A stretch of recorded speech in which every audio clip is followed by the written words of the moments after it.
Hello. Thank you for joining us today. We are delighted to be invited to share this research with you. The goal of surface swabbing is to collect information about contaminants on a fomite. Traditionally, the results of this swabbing are interpreted as an indicator of the total microbial load and of species composition. This information is routinely used by the food industry, hospitals, athletic venues, and others to assess cleanliness and safety. Unfortunately, these results do not take into account various factors which skew the outcome of the swabbing protocol. These include adhesive properties of the microbes, the fomite surface characteristics, the swab type, and the media on which and in which the samples are processed. One of the structures of bacteria which is associated with adhesion is the capsule. Capsules are formed of high molecular weight extracellular polymeric substances. Bacteria benefit from their presence as capsules serve as a desiccation preventative, to electrostatically avoid detection by phagocytes, and to promote adhesion to substrates, including host cells. This adhesion is the first step in virulence for the bacterium. For example, the negatively charged glycocalyx slime layer of Staphylococcus epidermidis, which forms a hydrophobic biofilm, is implicated in adhesion to prosthetics. Many bacteria possess pili of varied shapes and sizes, which are composed of helical adhesion proteins. This promotes attachment of E. coli, even in areas regularly flushed, like the GI tract, where it is commensal, and the urinary tract, where it is closely linked to virulence, leading to urinary tract infections. Flagella are considerably larger than pili and vary in number and arrangement with species. They are the main form of motility for bacteria, permitting both chemo and phototaxis. Motility can promote pathogen spread, enhancing virulence. Additionally, flagella contribute to microbial virulence by acting as adhesins. This study used bacteria with a variety of adhesive structures, as well as knockout E. coli strains.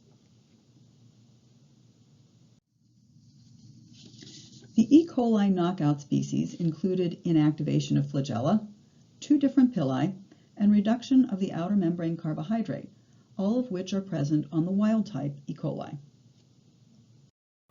Structures to which bacteria adhere are referred to as fomites. One property of fomites is their surface energy. Within the fomite, the matrix of atoms balances each other's charges, but surface atoms have unbalanced charges so that the surface holds a charge. This charge interacts with bacteria with opposite charges, resulting in strong adherence. Bacteria with all of their various adhesive structures form many weak dipole interactions, van der Waals bonds, and this too creates a strong bond.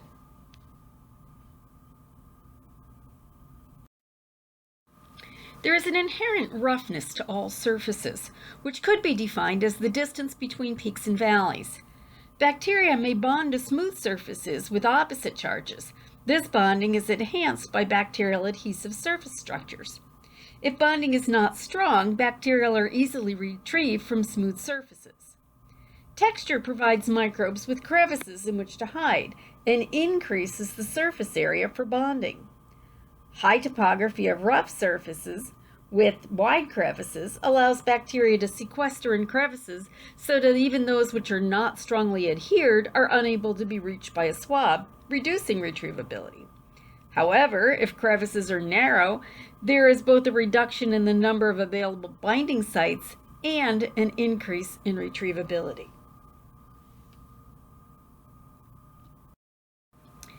This study looked at a variety of fomites to study adhesive interactions of the surfaces with multiple bacterial species. As you can see here, we investigated surfaces which ranged from low to high topography and exhibited high to low surface energy. Swab size and surface area affect both the ability to pick up and the ability to release microbes, as well as the ability to absorb liquids in which microbes are suspended. Additionally, the tightness of the fiber wrap can alter the abrasive action of the swab. The fiber type can affect both adhesion and release of bacteria, such that foam has poor pickup but excellent release. Rayon and Dacron have excellent pickup, but microbes adhering to the swab are poorly released. Flocked nylon swabs are designed for work with fluids, so their enhanced capillary action does not necessarily correlate with the microbial pickup and release. Furthermore, the swabs themselves can carry a charge which interacts with the microbial community much in the same way as the surface energy of the fomite. Swabs which do not become overly moist tend to have negative charge, while those with higher moisture regain values reduce the static charge. Thus, the ambient humidity can impact swabs' moisture content and affect collection release results. Surfaces of varying surface energies and topographies were selected for screening. The screening testing used rigorous cleaning protocol. Because it was determined that chemically decontaminating fomites could alter surface layers, follow-up studies used fresh surfaces cleaned by running under distilled water for 60 seconds, followed by a 15-minute exposure to UV radiation.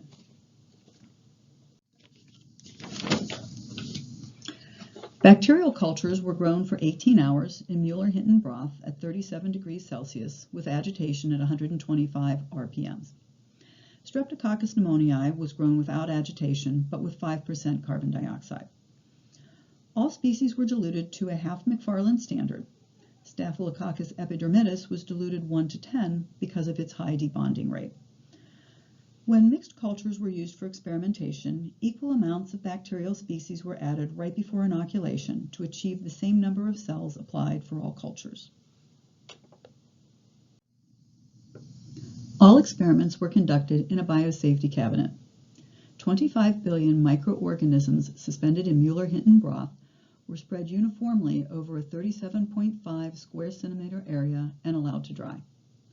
Sterile swabs were wetted with Mueller-Hinton broth, and the surface was swabbed horizontally using one side of the swab, vertically using the other side of the swab, and the swab tip was run around the edges. Because swabbing pressure and technique can vary from person to person, one investigator conducted all of the swabbing.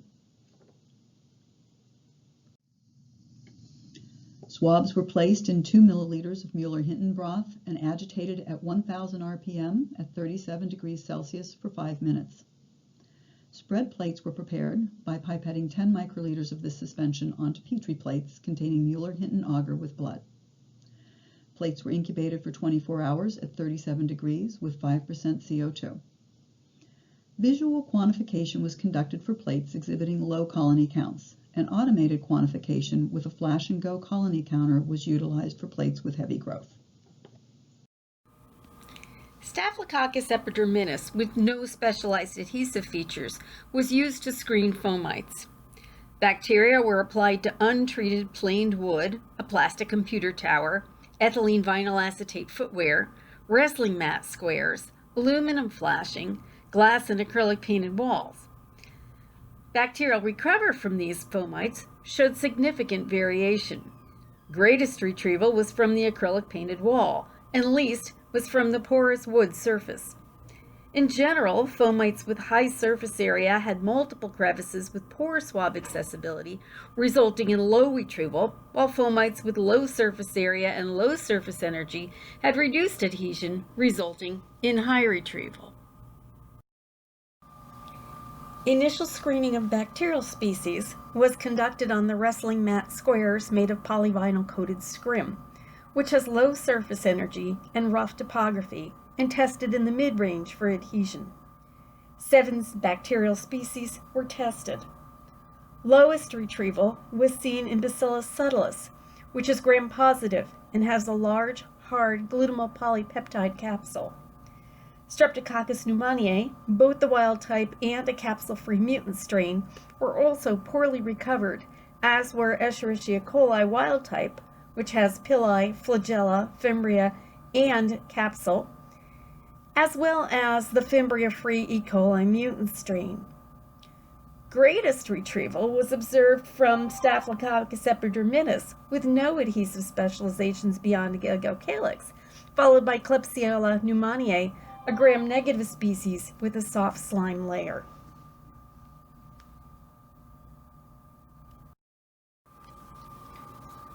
When DNA-MySeq methodology was used to test the polyvinyl-coated scrim mat used during a wrestling meet, over 1,200 species were identified. Standard swabbing of adjacent areas yielded fewer than 40 different culturable species. Thus, standard swabbing methods miss a huge percentage of the species present.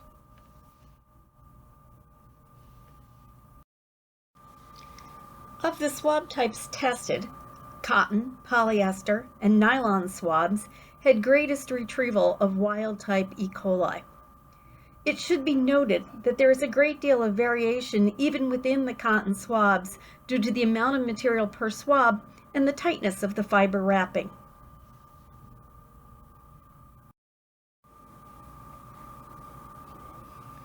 Capsule type and composition impacted bonding such that the gram-negative Klebsiella pneumoniae, which has a soft capsule, was retrieved at a significantly higher rate than the gram-positive hard capsule streptococcal and bacillus species.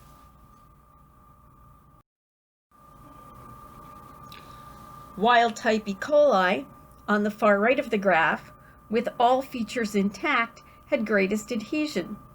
Mutant strains indicate that loss of other surface features increased retrievability. Loss of common pili, seen in the left column on the graph and the second row on the graphic, had greatest reduction of adhesive bond. When cotton and nylon swabs were compared, they did not differ significantly. The pattern of retrieval indicated that rough topography reduced binding capability and allowed for greater retrieval than smooth topography. Surface energy was not a significant factor in retrieval.